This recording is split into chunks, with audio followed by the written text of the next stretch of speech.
친구들 잘 건강하게 하루하루를 보내고 계신가요? 아니, 어제 날씨가 되게 좋았잖아요. 나 어제 거의 여름이라 생각했거든요. 그래서 옷을 이런 걸 골랐는데 아침에 너무 추운 거예요. 지금 친구들 안 추워요? 괜찮으세요? 아우, 다행이에요. 아, 목소리 너무 추워가지고 바람을 거의 지금 온몸으로 맞고 있는데 어제까지만 해도 진짜 와 여름이다 이렇게 생각했는데 오늘은 좀 날씨가 이렇게 조금 추워지긴 했지만 우리 친구들 하루하루 어떻게 건강하게 잘 보내고 있죠? 그래서 우리 이렇게 또 건강한 모습으로 만났다고 생각해요. 오늘 벌써 5월의 세 번째 주까지 왔어요. 자, 우리 친구들 5월달 우리 어떤 모습으로 살아가야 하는가에 대해서 이야기를 나눴었나요? 기억하고 계실까요? 오늘이 셋째 주니까 첫째 주랑 둘째 주만 기억하면 될 것 같은데 혹시 기억나요? 첫째 주 우리 사무엘 얘기했던 거 기억나요? 네. 이렇게 막 떠올려보면 좋을 것 같아요. 하나님이 사무엘 부르신 이야기 요거 우리 첫째 주에 했었어요. 지난주에 우리 뭐 했게요? 아우, 감사해요. 지난주에 우리 디모데에 대한 이야기 했어요. 바울의 그 제자, 바울의 이제 후임자로서 그가 어떻게 삶을 살았고 어떻게 믿음을 지켜왔는지 이런 이야기 우리가 지난주에 했었습니다. 그래서 사무엘과 디모데를 통해서 사명을 받는 것 그리고 믿음으로 살아가는 것 이 두 가지에 대해서 우리가 첫째 주, 둘째 주에 이야기를 나눴었어요. 그리고 오늘 이제 그렇게 사명을 받고 믿음으로 살아가는 우리의 모습에서 조금 더 나의 모습에서 조금 더 확장된 우리가 이야기를 나눠보려고 합니다. 하나님의 사명을 받은 그럼 가정의 모습은 어떠한지 우리가 한번 살펴볼 예정이에요. 근데 이 가정을 알아보려면 여러 나라를 막 돌아다녀야 돼가지고 아까 잠깐 넘어갔죠? 자, 네. PPT 한 번만 눌러주시면 제게 넘어갈 수 있을 것 같아요. 네, 감사합니다. 네, 오늘 이거 갖고 왔어요. 우리 전에 이거 해봤던 거 기억나세요? 감사해요. 네, 이거 우리 했었어요. 랜선 투어 뭐냐? 인터넷으로 간접적으로 하는 여행이다 라고 이야기했었던 것 같아요. 코로나 시기에 나라마다 이렇게 국경을 잠그면서 사람들이 여행을 못 갔잖아요. 그때 이제 뭐 그 지역에 사는 사람들이라든지 지금까지 여행을 많이 했던 사람들이라든지 그런 사람들이 이제 인터넷에 여행 사진들을 올리기 시작했어요. 그 사람들이 직접 여행을 가지는 못하지만 그런 사진들을 통해서 여행을 느끼면서 간접적으로 여행하는 기분을 느끼게 했던 것이 이 랜선 여행의 시작입니다. 자, 랜선 여행이라고 하지만 진짜 여행의 기분을 느낄 수 있으면 좋겠다. 많이 치네요. 그죠? 네. 여행을 느낄 수 있으면 좋겠다라는 마음을 담고 한번 오늘 가려고 하는데 아까 이야기했던 것처럼 한 지역만 가는 게 아니라 과거에도 갔다가 저 나라에도 갔다가 이 나라에도 왔다가 왔다 갔다 하면서 우리가 여러 가지 이야기들을 나눠볼 거라 친구들이 잘 들어주셨으면 좋겠습니다. 그래서 먼저 우리가 떠나야 될 곳이 있어요. 저기 뭐라고 써 있어요? 네, 아가야라는 지역을 우리가 할 건데 이 지역은 이 성경이 기록됐던 당시의 이름입니다. 이 아가야의 수도 이름은 고린도라는 곳이에요. 네, 고린도는 항구 도시예요. 그래서 무역도 되게 많이 발달되어 있고 돈도 되게 많이 집중되어 있는 엄청나게 풍요로운 곳입니다. 그리고 해상이기 때문에 여러 나라 사람들이 오면서 여러 민족의 신들을 막 이렇게 갖고 왔던 곳이기도 해요. 그래서 이렇게 보시면 지금은 이렇게 기둥만 남아있는 다른 신들의 신전들이 이렇게 있어요. 이런 디자인도 있고요. 이런 디자인도 있고요. 이런 디자인도 있어요. 이렇게 여러 신들을 모셨던 이렇게 흔적들이 남아있는 곳이기도 해요. 그리고 조금 전에 이야기했던 것처럼 돈이 많은 곳이었어요. 그래서 풍요로운 것을 넘어서서 사치, 방탕 이런 것들의 이름을 가지고 있는 지역이기도 했어요. 그래서 사치스럽고 방탕하는 사람들을 저 고린도 사람이라고 부를 만큼 그렇게 사치와 방탕의 대명사를 갖고 있는 지역이기도 했어요. 그 고린도라는 지역에 하나님께서 바울을 보내셨어요. 그리고 그곳에서 1년 6개월간 예수님에 대해서 이야기를 하고 하나님의 말씀을 전하면서 복음을 전하면서 그렇게 고린도 교회를 세우게 되었습니다. 그런데 이 고린도 교회에 바울이 엄청나게 칭찬했던 가정이 하나 있습니다. 그 가정을 한번 우리가 보려고 하는데요. 자, 여기라고 해요. 바울이 칭찬했던 이 가정은 아까 우리가 도착했던 그 아가야라는 지방에서 처음으로 예수님을 믿은 가정, 스데바나라는 가정입니다. 스데바나는 이름을 가진 사람의 가정이에요. 바울이 2차 전도 여행 때 스데바나와 그 집의 모든 가족, 모든 사람, 남자, 여자, 친척, 종, 어린이들까지 모두가 예수님을 믿었고 그리고 세례를 받았습니다. 스데바나와 온 이 가족의 사람들은 가난하고 힘든 성도들을 위해서 몸을 바쳐서 그들을 섬겼어요. 그렇게 하나님의 나라의 사명들을 감당하면서 살아갔습니다. 그래서 바울이 고린도 지역, 고린도 교회에 있을 때 이 스데바나 가정과 함께 고린도 교회를 세워가고 교인들에게 복음을 전하고 그들에게 많은 섬김과 구제 활동을 했어요. 그들과 함께 수고하는 각 사람들에게 이만한 사람이 없다. 이렇게 스데바나의 가정만큼 섬기는 사람이 없고 우리를 시원하게 해주는 사람이 없다라고 말할 정도로 탁월한 모범적인 신앙의 모습을 갖고 있는 가정이었어요. 그때 그 시절 그 지역에 이렇게 스데바나 가정이 있었다면 우리나라에도 이런 가정이 있었다고 합니다. 하나님의 나라를 위해 하나님의 그 받은 사명을 위해 최선을 다해 살았던 그 가정이 있는데요. 그 가정의 대표 이름은 김성섬이라는 사람이에요. 자, 그들의 이야기를 우리가 한번 나눠보려고 하는데요. 또 이제 그 시절 황해도라는 지역으로 가보도록 할게요. 벌써 왔네요. 네, 이곳은 황해도의 어디예요? 네, 맞아요. 장영군이라는 곳이에요. 이곳이 어디냐? 우리나라에서 최초로 교회가 세워졌는데요. 그 교회 이름이 소래교회예요. 소래교회. 여기 가다 보면 소래 나오잖아요. 그거랑 이름이 똑같은 소래교회가 우리나라 첫 번째 교회이기도 한데 처음에 이렇게 생겼었어요. 교회처럼 보이시나요?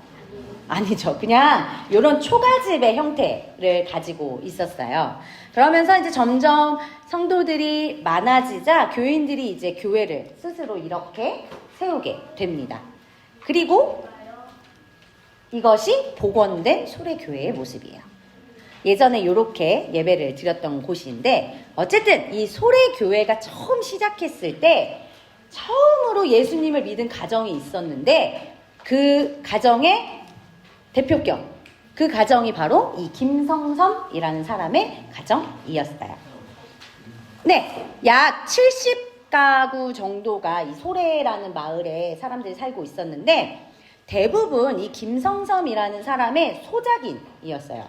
그렇기 때문에 모두가 다 얼굴도 알고 친하게 지내는 어떤 한 가족 공동체 같은 느낌의 마을이었습니다.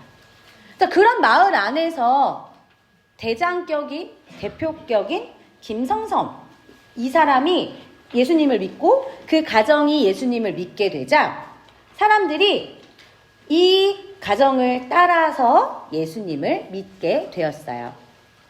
자, 김성섬의 가족들도 이제 예수님을 한 명씩 믿기 시작했는데 그 중에 가장 늦게 예수님을 믿은 사람은 아내였던 이 안성은입니다. 하지만 늦게 시작한 거와는 전혀 다르게 오히려 늦게 시작했기 때문일 수도 있는데요. 그 신앙을 가지고 열심히 누구보다 기도했고 그리고 말씀을 읽었고 이 시절에 전국 방방 곳곳을 다니면서 말씀을 전하던 전도 부인이라는 모임이 있었어요.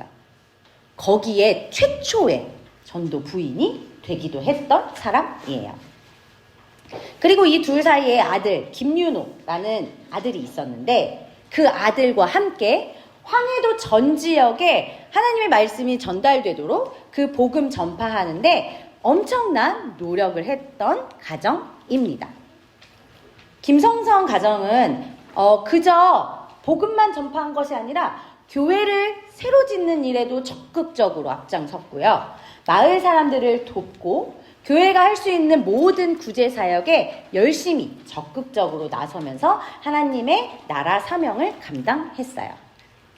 이렇게 두 부부와 자녀의 이야기를 했는데 그 외에 다른 김윤호라는 아들 외에 다른 그런 자녀들은 어떻게 살아왔을까? 어떻게 살아갔을까? 우리가 이제 그 이야기를 해보려고 하는데요.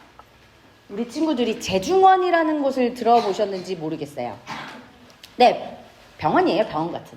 옛날 그런 같은. 어쨌든 이 재중원에 김성섬의 아들인 김필순이라는 사람이 통역으로 있었어요. 의사 선생님들이 외국 사람들이었기 때문에 통역이 필요했거든요. 그러면서 열심히 한국 사람들의 말을 전달해 주기도 하고 그 외국 의사들의 이야기를 전달해 주기도 하면서 이곳에서 통역 임무를 열심히 수행하다가 그는 후에 의사가 되었어요. 그가 의사가 되었을 때 우리나라는 일본의 식민지 상태였어요. 그래서 나라가 굉장히 아프고 슬프고 힘들었어요. 그 시절에 이 김성섬의 아들 김필수는 독립운동에 앞장섭니다. 중국에 치치하얼이라는 지역이 있는데 그곳에 이렇게 김필순이 살던 2층 집이 아직 남아 있다고 해요. 이곳은 우리나라에서 독립운동을 하던 사람이 이제 발각돼서 그 발각된 위기에 처하자 요 중국으로 이렇게 피신했던 곳이기도 해요. 근데 그가 이렇게 피신한 상태로 독립운동을 끝낸 것이냐? 그것이 아니라 이곳에서도 다시 병원을 세웠고 그 병원에서 번 돈으로 독립운동을 하는 사람들의 자금을 대기 시작했어요. 또 타국에 있는 사람들이 그러니까 타국에 있는 우리나라 사람들이 그 나라에 적응할 수 있도록 이런 마을이나 모임들을 만들면서 그들이 함께 하나님의 나라를 살아갈 수 있는 역할도 했어요. 이렇게 자신의 자리에서 나라와 동포들이 살아갈 수 있는 역할을 맡으면서 하나님 나라의 사명을 감당하며 살아갔어요. 이번에는 딴 곳으로 가보려고 하는데요. 네, 넘어갔죠? 다른 곳은 어디냐? 이 사람이 먼저 났네요. 네, 어쨌든 대한민국을 떠나서 이번에는 파리 가보려고 해요. 파리에 베르사유 궁전 혹시 들어본 적 있어요? 네, 유명하잖아요. 베르사유 궁전에 거울의 방이라는 곳이 있어요. 이곳이 파리 강화의회라는 게 열리는 곳인데 어쨌든 그곳에 대한민국 임시 정부 청사가 있었다고 해요. 요 시절에. 그다음에 우리 잠깐 보았던 이 사람의 이름은 김규식이라는 사람인데요. 이제 이 사람이 대한민국 임시정부 그 파리 위원회 그 청사에 머물면서 우리나라가 주권을 갖고 있는 나라입니다. 우리나라가 일본에 빼앗겨서 주권을 상실했습니다. 라는 것들을 계속해서 알렸던 사람이에요. 자, 요렇게 이곳에서 열심히 우리나라를 위해서 일했던 사람인데요. 이 사람이 누구냐? 바로 김성섬의 딸 김순애의 남편인 사람이에요. 그러니까 김성섬의 사위가 되는 사람이었던 거죠. 근데 남편을 따라서 파리에 머무는 동안에 이 딸 김순애는 어떤 역할을 했는가? 상하이, 파리에 있던 이 김순애가 상하이로 넘어와서 대한민국 임시정부를 지원하는 그 독립운동을 합니다. 후에는 둘이 같이 이제 고국으로 돌아와서 평생을 우리나라 사람들이 더 많이 배우고 더 많은 것들을 알 수 있도록 교육자의 자리에 서게 됩니다. 그러면서 후학들을 일깨우는 삶을 살아가게 되죠. 자, 이들이 고국으로 돌아왔어요. 그러니까 우리도 중국과 파리를 넘어서서 우리나라로 다시 돌아와 봐야 될 것 같은데, 자, 뭐라고 써 있어요? 네, 김마리아 길이 서울시 종로구에 있습니다. 본 적 있는, 들은 적 있는 친구들은 없을 듯 해요. 어쨌든 이 지역에 이렇게 보시면 김마리아 선생이 살았던 김마리아의 흔적이 담겨 있는 이 길이 이렇게 있는 것을 알 수 있어요. 그렇다면 김마리아는 또 누구일까요? 이렇게 생기신 분이거든요. 아까 우리 처음에 만났던 김성섬의 손녀딸이에요. 네. 일본에 이분이 어떤 일을 하셨냐? 일본에서 28 독립선언물을 몰래 가지고 들어와가지고 우리나라 사람들에게 막 이렇게 전파했던 독립운동가입니다. 우리 친구들이 이제 조금 지나서 역사를 배우면서 독립운동가들 속에서 이제 이런 분들을 만나게 될 텐데, 이분이 이제 또 3.1운동을 열심히 하다가 경찰에게 끌려가서 모진 고문을 당하기도 했고, 그렇게 어렵고 힘든 상황이지만 자신의 평생을 나라를 위해서 몸바쳐 헌신했어요. 자, 요 계보를 봤다면 또 김성섬의 딸 중에 김필래라는 분이 있었는데, 그분은 한국 YWCA라는 여성들을 위한 단체가 있었는데 그것을 창설했고, 여성들이 더 많이 공부하고 더 많이 알 수 있도록 계몽운동에 참여했어요. 그리고 여전도의 전국연합회를 이렇게 일으켜서 우리도 전국을 다니면서 그리고 우리 주변에 있는 사람들에게 하나님의 말씀을 전하고 하나님의 나라를 살아갈 수 있도록 하자라는 운동을 활발하게 할 수 있도록 도왔던 사람입니다. 그 외에도 서울에 정신여고라고 있어요. 정신여자고등학교, 요런 곳. 그 다음에 우리 친구들이 알 수 있을 것 같은데요. 세브란스 병원 알고 있죠? 네, 요런 병원, 이런 것들이 그 처음에 우리가 만났던 김성섭의 후손들이 세우고 만들어 갔던 곳이에요. 의료, 교육, 신앙 모든 것에서 앞장서면서 헌신했던 그 가정이 되겠습니다. 이처럼 김성섬의 후손들은 그리스도인으로서 일생을 나라 독립을 위해서 그리고 그 해방을 위해서 헌신하면서 살았고, 그렇게 하나님의 나라를 확장시켜가는 사명을 받아 살아갔습니다. 자, 이렇게 해서 막 김성섬의 아내, 아들, 손녀, 딸, 사위 뭐 이런 이야기들을 쭉 해봤잖아요. 계보도가 이렇게 되어 있습니다. 자, 맨 위에 김성석과 안성은이 있고요. 이렇게 계보도, 가계도가 이렇게 있는데요. 여기 보면 별표 표시되어 있는 거 보이세요? 여기 이렇게 노란색으로 위에 이렇게 별표 표시되어 있잖아요. 이분들이 우리나라의 독립을 위해 몸바쳐서 헌신해서 하나님 나라의 사명을 감당했던 사람들입니다. 이들 중에 국가에서 훈장받은 사람들도 되게 많이 있었어요. 자, 그렇다면 그들을 이렇게 헌신의 길로 이끌었던 그 힘이 무엇일까를 우리가 한번 보면 좋을 것 같아요. 첫 번째, 그들은 예수님을 믿는 그리스도인이었어요. 이 사람들이 처음 그 지역에 교회가 생겼을 때 예수님을 믿었고, 지역 사람들을 위해서 그리고 복음을 위해서 하나님 나라의 사명을 감당하며 살았던 모습을 우리 친구들이 떠올려 보면 좋을 것 같아요. 그렇게 그리스도인이었기 때문에 누군가를 섬기고 누군가에게 헌신하면서 살아갈 수 있었어요. 거기에서 끝나는 것이 아니라 하나님의 말씀과 기도로 살아왔던 사람들입니다.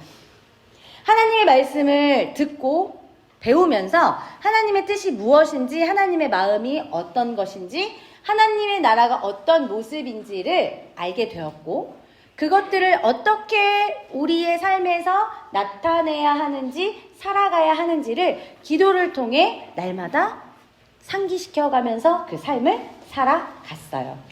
말씀을 따라 복음을 전하고 이웃을 내 몸처럼 사랑하는 그런 삶을 살았던 사람들이죠. 그리고 마지막으로 세 번째, 어려운 상황에서도 굴하지 않고 끝까지 하나님의 나라를 바라보는 믿음을 가지고 있었기 때문에 그 헌신의 삶을 살아갈 수 있었어요. 아까 이야기했던 것처럼 이들의 대부분이 독립운동이라는 것을 했잖아요. 독립운동가들의 자금을 대기도 하고, 이들이 살았던 이 당시의 시대는 아픔을 겪는 시대였어요. 또한 여성들이 앞장서서 무언가를 하는 것이 어려운 시대이기도 했어요. 하지만 이들은 그것에 굴하지 않았어요. 현재 내 앞에 있는 이 장벽을 뚫고 나갔어요. 신앙의 힘으로, 복음의 힘으로, 그리스도의 힘으로 그것들을 넘어뜨리고 넘어서서 당당하게 나라의 독립을 위해서, 여성의 목소리를 위해서 하나님의 사명을 감당하며 살았던 모습을 우리가 볼 수 있습니다. 자, 우리 친구들, 하나님께서 이제 오늘 두 가지 이야기를 제가 하나님의 말씀을 통해서 가지고 왔었는데, 스데바나라는 가정과 김성성 가정의 이야기를 우리 친구들이 잘 기억했으면 좋겠어요. 이들이 가진 그 믿음이 어떠한 모습을 보여줬는지, 그리고 하나님의 나라를 위해 어떠한 사명을 감당했는지 우리 친구들이 잘 기억하면서 살아가면 좋겠어요. 하나님을 믿는 그 믿음, 그리고 그 복음을 전하며 이 땅에 하나님 나라가 이루어지도록 우리 친구들 한 명 한 명에게 믿음을 주시고 한 명 한 명에게 사명과 부르심을 주셨다는 걸 잘 기억하면서 살아가면 좋겠어요. 이렇게 살아가는 한 명 한 명을 위해, 그리고 그렇게 모인 공동체와 가정에게 하나님께서 오늘 우리가 읽은 이 말씀을 주신 거예요. 잠언 20장 7절 말씀 다 같이 크게 읽어보도록 할까요? 시작! 온전하게 행하는 자가 의인이라. 그의 후손에게 복이 있느니라. 이 약속을 하나님께서 우리 친구들 한 명 한 명에게 주셨다는 걸 잘 기억하면 좋을 것 같아요.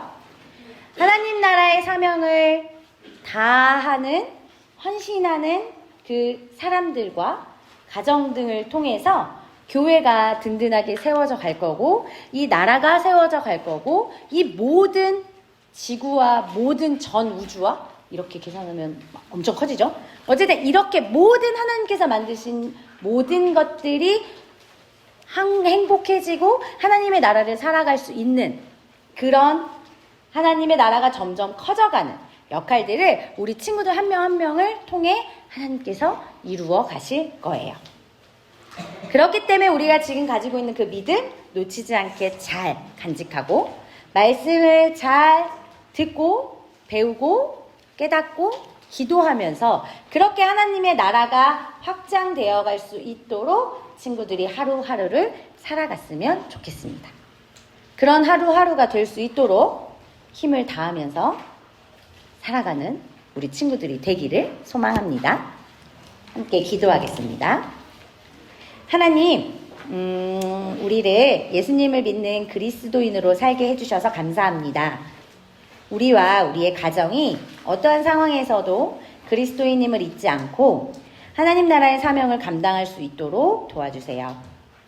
과거의 모습과 현재처럼, 그리고 앞으로도 예수님을 믿는 사람들이 많아져가고 하나님의 나라가 그것을 통해 확장되어 갈 수 있도록 인도해 주시고, 그런 모습들을 통해 하나님께서 영광 받으세요.